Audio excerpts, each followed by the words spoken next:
Hello, ang ganda ng Sana ganito grapes. yung Ito, grapes ko oh. rin. Maliliit Ganda. lang siya, no? Oo, pero lalaki pa ito. Maliliit pa kasi bago pa. See?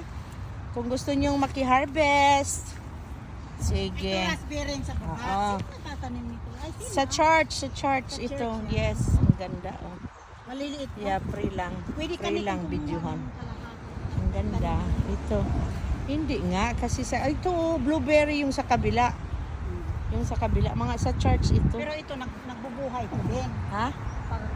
Pag nag-chop sila nito, pag Oo. itanim mo, pwede mo. Yan.